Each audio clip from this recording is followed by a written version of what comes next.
Good morning everybody, प्रिय students and दोस्तों। Board पर देखिए लिखा हुआ है कि स्वेज नहर और यहाँ है स्ट्रेट ऑफ हार्मूज के संबंध में। इसके विषय में हम लोग चर्चा करेंगे, लेकिन ये जो है स्वेज नहर जो है बहुत ही इम्पोर्टेंट है और इसी से जुड़ा हुआ है स्ट्रेट ऑफ हार्मूज जो अभी खास करके देखिएगा ईरान, इजराइल और अमेरिका के बीच में युद्ध चल रहा है।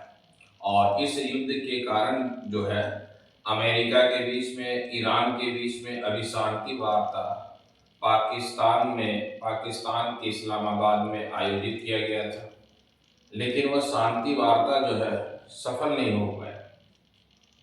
लगभग 21 घंटों तक यहाँ वार्ता चलने के बाद कोई इसका अभी सही जो है निर्णय अभी नहीं आ पाया है कि शांति वार्ता में क्या है कि युद्ध अभी रोका जाएगा कि युद्ध अभी और भी आगे होगा। इसके विषय में भी किसी प्रकार की कोई सूचना नहीं दिया गया, लेकिन यहाँ इतना जरूर कहा गया है कि ये जो शांति वार्ता किया गया है एक प्रकार का कहा जा सकता है कि जो खास करके जो युद्ध हो रहा था उस युद्ध में विराम अभी लगा हुआ है और आगे जो है डिप्लोमेटिक के आधार पर या कूटनीतिक के आधार पर ईरान, इजराइल और अमेरिका आपस में मिल करके बैठ करके ये जो युद्ध है उसका समाधान निकालेंगे। और यदि यह समाधान निकलेगा तो पूरे विश्व के लिए सही होगा। क्यों? क्योंकि पूरे वर्ल्ड में जो है एनर्जी क्राइसिस चल रहा है। क्यों? क्योंकि स्ट्रेट ऑफ हार्मूज पर अधिकार ईरान के द्वारा किया गया है और यह स्ट्रेट ऑफ हार्मूज बहुत ही इम्पोर्टेंट है। तो उसी प्रकार का जब हम लोग पढ़ते हैं, देखिए आपके सामने मैंने मैप बनाया। मैप से पहले मैं चीज़ों को समझाने की कोशिश करता हूँ कि स्वेज नहर, ये स्वेज नहर जो है वह मिस्र में है और स्वेज नहर जो आप देखिएगा ये भूमध्य सागर या लाल सागर दोनों को आपस में जोड़ता है स्वेज कैनल।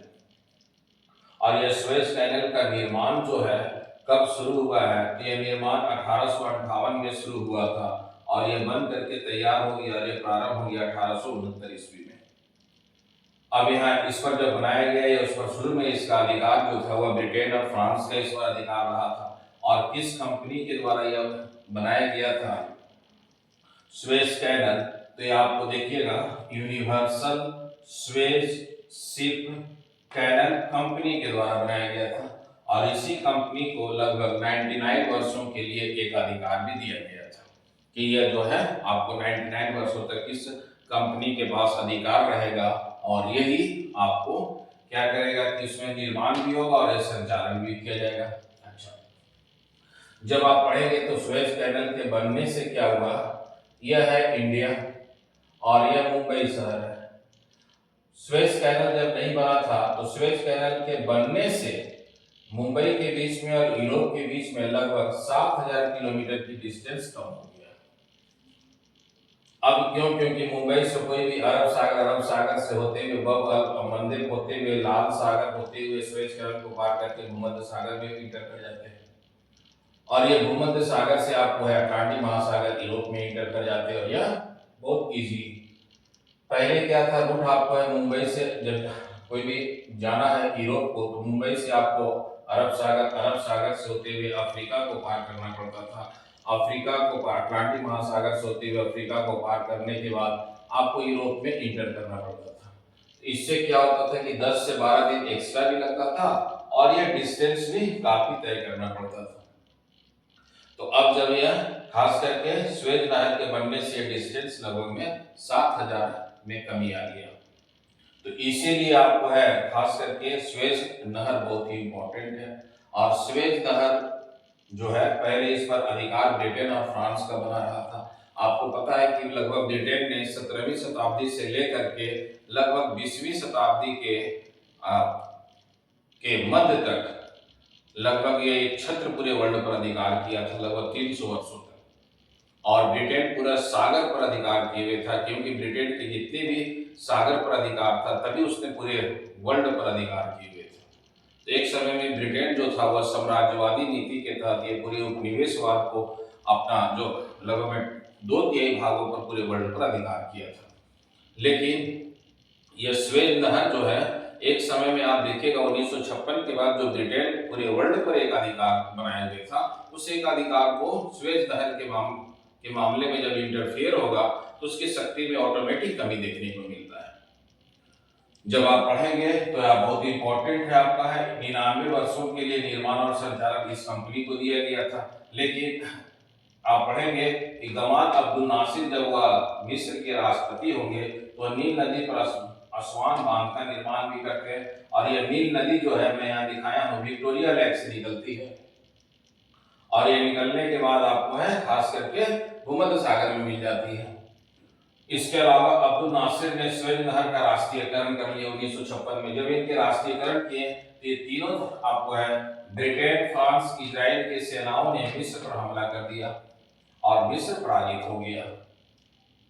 परंतु अमेरिका और सोवियत संघ के दबाव से जीत के बावजूद स्वेज नहर से पीछे हट गए इन सभी देशों ने, ब्रिटेन, फ्रांस और इजराइल, और मिस्र ने इस पर अधिकार कर लिया। और मिस्र पर जो अभी स्वेज नहर पर जो अधिकार है वो आपको मिस्र का है, और मिस्र यहाँ से अभी भी खास करके टोल टैक्स कोई भी आपको सिर्फ आवागमन में यह वसूल करता है। तो जैसे आप कहेंगे कि 1956 में यह जो खास करके स्वेज नहर का राष्ट्रीयकरण किया जाएगा, ब्रिटेन जो एक वर्ल्ड का पावरफुल जो था देश, उसकी पावर में समाप्ति आपको है इसके बाद देखने को मिलता है। और इसी प्रकार की तुलना आप कर सकते हैं कि अभी जो 28 फरवरी 2026 को अमेरिका, इजराइल ने ईरान पर हमला कर दिया, और ईरान के जो सर्वोच्च नेता थे अयतुल्लाह अली खamenei की हत्या कर दी। इस हत्या के बाद ईरान ने लगभग 40 दिनों के लिए शोक की घोषणा किया अपने राष्ट्र ईरान के लिए, अपने नेता के लिए। जब वो घोषणा किया तो लगातार अब इसमें मिसाइल से हमला होने लगा, ईरान भी इसका जवाब देने लगा। तब कुछ समय युद्ध चलने के बाद ईरान ने क्या किया, स्ट्रेट ऑफ हार्मुज को ब्लॉक कर दिया। यह स्ट्रेट ऑफ हार्मुज पर अधिकार कर लिया। जब स्ट्रेट ऑफ हार्मुज पर अधिकार कर लिया तो लगभग पूरे वर्ल्ड में 20 से 25% जो ऊर्जा की आपूर्ति होता था वो पूरी तरह से ठप हो गया। इसके अलावा लगभग विश्व की अर्थव्यवस्था 48 से 60% प्रभावित होने लगा। इससे क्या हुआ कि अमेरिका पर वर्ल्ड का दबाव भी बढ़ने लगा। युद्ध से पहले और युद्ध के बाद की परिस्थिति पूरी तरह से बदल गया। अमेरिकी राष्ट्रपति डोनाल्ड ट्रंप जो है उस समय जब युद्ध किए थे तो ना तो वह खाड़ी देशों को अपने पक्ष में कर पाए थे, और ना ही वह यूरोप के या नाटो देशों को अपने पक्ष में किए थे, बल्कि एक तरफा उन्होंने ईरान पर हमला कर दिया। जब उन्होंने ईरान पर हमला कर दिया तो उनका हमला करने का एक ही उद्देश्य था कि ईरान से सत्ता या रेजिम को हटाना और अपना कोई रेजिम या सत्ता स्थापित करना। लगभग में 42 दिन के बाद जब यह स्थिति में नहीं हो पाया तो अमेरिका भी स्ट्रेट ऑफ हार्मुज पर अमेरिका पर इनडायरेक्ट रूप से दबाव पड़ने लगा, नाटो देशों का, और उसमें नाटो के साथ साथ यूरोप का, खाड़ी देशों का, अमेरिकी जनता का। जब यह अमेरिकी राष्ट्रपति पर दबाव पड़ा तब इसके बाद अमेरिकी राष्ट्रपति शांति वार्ता के लिए तैयार हुए, और उसी शांति वार्ता जो है इस्लामाबाद में आयोजित किया गया, लेकिन वह भी शांति वार्ता अभी सफल नहीं हुआ है। तो ये कहा जा सकता है, दोनों का हम तुलनात्मक अध्ययन कर सकते हैं कि स्वेज नहर की स्थिति ने, ये परिस्थितियों ने, सर्कमस्टांसेस ने ब्रिटेन और फ्रांस की शक्ति को, या ब्रिटेन के जो पूरे वर्ल्ड पर एक समय में राज कर रहा था उसकी शक्ति में गिरावट देखने को मिला। उसी प्रकार स्ट्रेट ऑफ हार्मुज पर अमेरिका इतने शक्तिशाली होने के बावजूद वह स्ट्रेट ऑफ हार्मुज पर अधिकार नहीं कर पाया, और वह खर्ग जो द्वीप है उस पर भी वह अधिकार नहीं कर पाया। इसके कारण कहा जा सकता है कि जो है 21वीं शताब्दी में जो अमेरिका पूरे वर्ल्ड पर एक छत्र अधिकार 1990 के बाद जो यूनिपोलर के रूप में काम कर रहा है, उस यूनिपोलर में लगता है कुछ प्रतिबंधित लगेगा। स्ट्रेट ऑफ हार्मुज के कारण आप कह सकते हैं यह ईरान ने जो उसका काउंटर किया है लगभग 40 दिनों तक, उस काउंटर के आधार पर कहा जा सकता है कि जो यूनिपोलर जो अमेरिका का है उसमें कहीं न कहीं दबाव पड़ रहा है। क्यों? क्योंकि आप पढ़े होंगे न्यूज में कुछ समय पहले अमेरिका ने क्या किया, वेनेजुएला के राष्ट्रपति को उन्हीं के आपको देश में जाकर के अपहरण करके अपने अमेरिका ले आया। तो इसको बताता क्या है कि अमेरिका एक अभी भी शक्तिशाली है, लेकिन यहाँ पर ईरान के साथ जो युद्ध हो रहा है उस समय शक्ति उसकी लगभग नहीं चल पा रहा है। अमेरिका के राष्ट्रपति को अमेरिका का भी विरोध में सामना करना पड़ रहा, अमेरिकी जनता के भी सामना करना पड़ रहा। लगभग 50 से अधिक सीनेट ने इसका विरोध भी कर रहे हैं, बहुत सारा जगह से त्याग पत्र दे दिया गया है। नाटो में कोई देश समर्थन नहीं कर रहा अमेरिका का। नाटो देशों का कहना है कि यह अमेरिका खुद युद्ध लड़ रहा है, इसमें नाटो देश का कोई सपोर्ट नहीं मिलेगा। और कुछ समय पहले आपको है स्पेन वगैरह में जब उसकी सेना वगैरह आपको रसद के लिए उतरने के लिए बात हुआ था, तो वहां के स्पेन जो है सरकार ने वो मना कर दिया। तो इस आधार पर कहा जा सकता है कि अमेरिका जो है युद्ध से पहले 28 फरवरी से पहले और 28 फरवरी के बाद में परिस्थितियों में काफी बदलाव देखने को मिल रहा है। और इस बदलाव ये इंगित कर रहा है कि अमेरिका जो पूरे वर्ल्ड पर सर्वोच्च अपना सत्ता स्थापित करना चाहता है, उसमें कहीं ना कहीं रोक लग रहा है। क्यों? क्योंकि एक समय में वो खाड़ी देश उस पर अमेरिका पर काफी विश्वास कर रहे थे, लेकिन खाड़ी देशों पर जब वह हमला हुआ बहुत सारे देशों पर ईरान के द्वारा, और वह वहीं हमला किया गया जहां अमेरिकी बेस था, जिसके कारण कहा जा सकता है कि अमेरिकी की शक्ति में कमी देखने को मिल रहा है। क्योंकि खाड़ी देशों से क्या है कि जितने भी हमला किया गया ईरान के द्वारा वो अमेरिका का ही बेस था। तो इसीलिए कहा जा सकता है कि यह स्ट्रेट ऑफ हार्मुज ने अमेरिकी स्थिति को पूरी तरह से दयनीय कर दिया ईरान के द्वारा। और उसी प्रकार एक समय में स्वेज नहर ने, मिस्र ने आपको खास करके ब्रिटेन की शक्ति को पर प्रतिबंध लगा दिया। दोनों का हम लोग तुलनात्मक अध्ययन भी कर सकते हैं।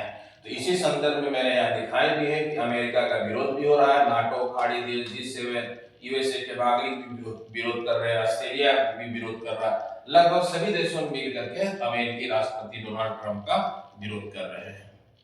और कुछ का कहना यह भी है कि अमेरिका में खास करके जेफरी एप्स्टीन की एक फाइल थी, उस फाइल के खुलने से बहुत सारे देशों के नेताओं का नाम उस फाइल में आया था। उस फाइल के प्रभाव को कम करने के लिए अमेरिका ने ईरान पर हमला कर दिया, इजराइल ने ईरान पर हमला कर दिया। तो कुछ का मानना है कि जेफरी जो है एप्स्टीन के फाइल भी इस युद्ध का कारण था।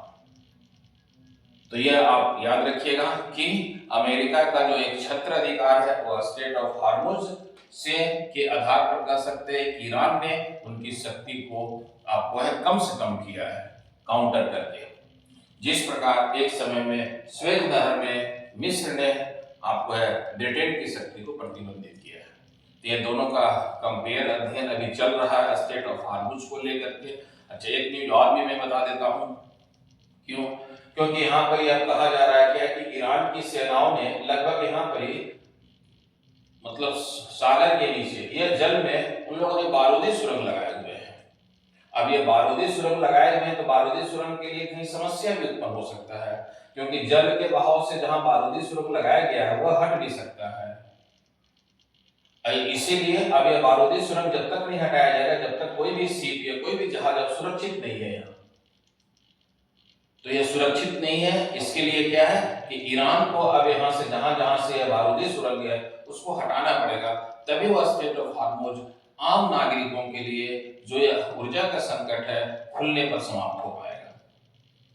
तो यह भी एक नया संकट यहाँ है कि बारूदी सुरंग लगा दिया गया है, बारूदी वहां पर लगा दिया गया है ताकि कोई भी जो दुश्मन के जहाज है वो वहां से जाए तो वह विस्फोट कर जाए। तो अब क्या है कि ईरान के द्वारा, ईरान के विदेश मंत्री, ईरान के जो है आपको है खास करके कुछ नेताओं ने जानकारी दिए हैं कि स्ट्रेट ऑफ हार्मुज में बारूदी सुरंग बिछाया गया है। तो यह भी एक नया संकट है वर्ल्ड के लिए।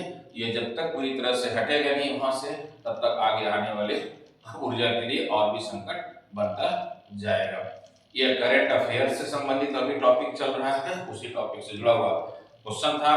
मैं पूरे आपको मैप से समझाने की कोशिश कर दिया हूँ। यह आपको है मैप है, ये अफ्रीका महाद्वीप है, ये यूरोप है, ये ब्रिटेन है आपका, या हिंद महासागर हो गया, या अटलांटिक महासागर हो गया, या फारस की खाड़ी हो गया, या स्टेट ऑफ हार्मुज है, ईरान है, या आपको बबल मंदेब है लाल सागर के बीच में, और या आपको है जो इससे जुड़ा हुआ है।